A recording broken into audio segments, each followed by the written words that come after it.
So the new chapter of Jujutsu Kaisen has just come out, and you guys better be ready because it has some really sad parts to it. We take a completely new direction in the fight that I really didn't see coming, proving that Gege is still cooking. Maybe.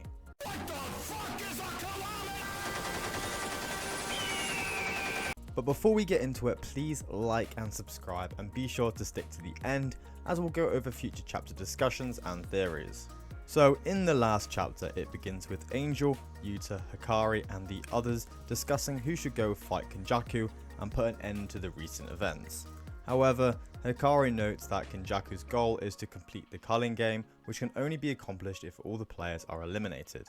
Yuta says it is impossible because he and Hikari are both players and Kenjaku can't complete his goal whilst they are fighting Sukuna. The group is well aware that Sukuna would be an issue, so sending everyone to ambush Kenjaku is not ideal, but Angel advises that they send Takaba, and everyone is curious as to why Angel chose him over anyone else, and she claims that no one, not even Takaba, is aware of his own technique.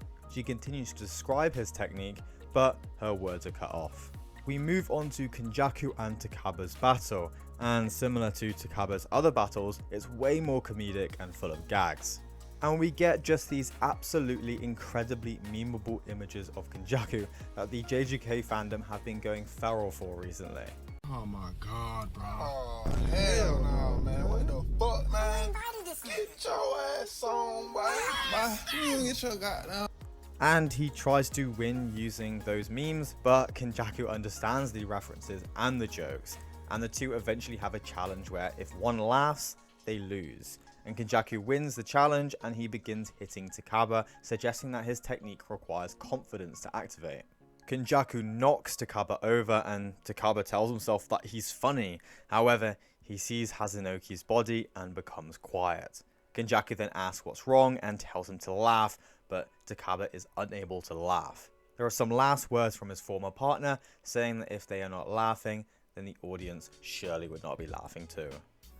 And this moves us on to the recent chapter 241 titled Idiot Survivor, Move On Up. And we start off in another flashback, which is never good. No character so far has survived a flashback in this arc. Every time one pops up, we can only expect the worst, so please KK, have some mercy. The flashback goes back to Takaba's student days and we see him shouting at his partner about him running off before their next show. They both obviously have some tension in their relationship and his partner has clearly been drinking. They start rehearsing for their show by going over a rapping bit, but Takaba's partner has forgotten his lines.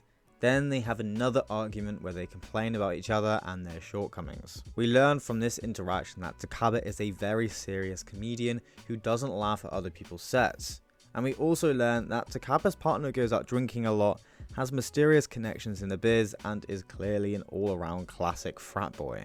Takaba grabs his partner's shirt in frustration and his partner states that Takaba is just jealous that he's popular with the ladies, to which Takaba throws him to the floor screaming that comedy should be taken seriously. His partner replies that doing comedy with Takaba isn't fun at all and if they can't laugh at their own stuff then why would the audience laugh, calling back to the end of the last chapter.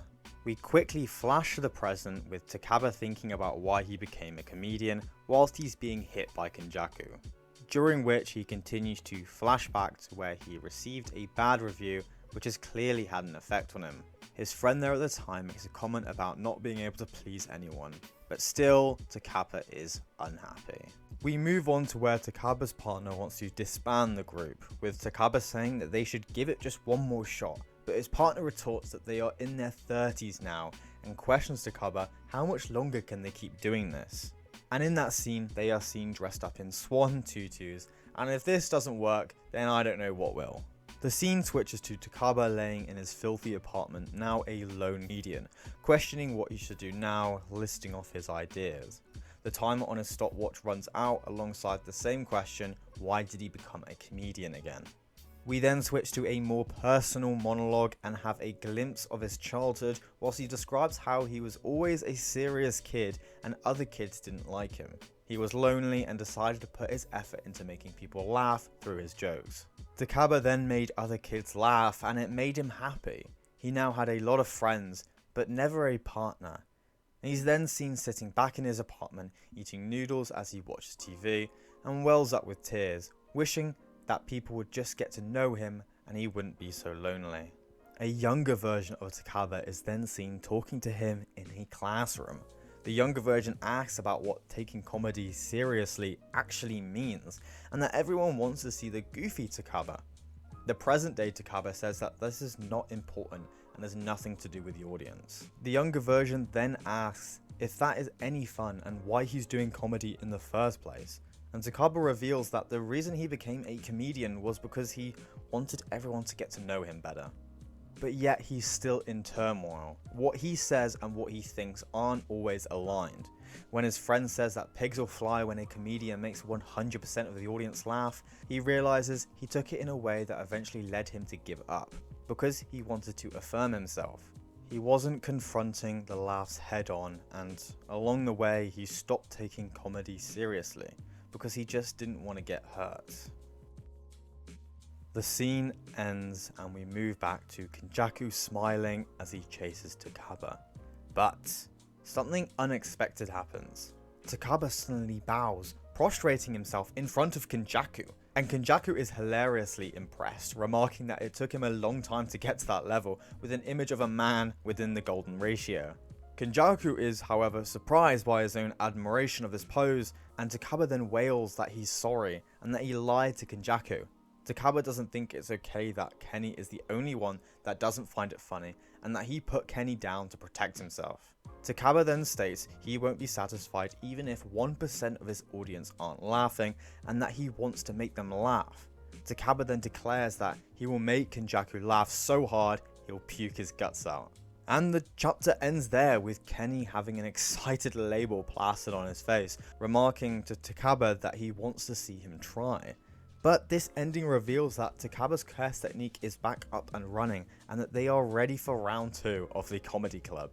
And regarding what I said earlier, I don't want to get my hopes up, because well, this is Jujutsu Kaisen, but we may have a character that finally survived a flashback, self-reflection or monologue scene, and clearly Kenjaku doesn't have Sukuna's skill in doing this.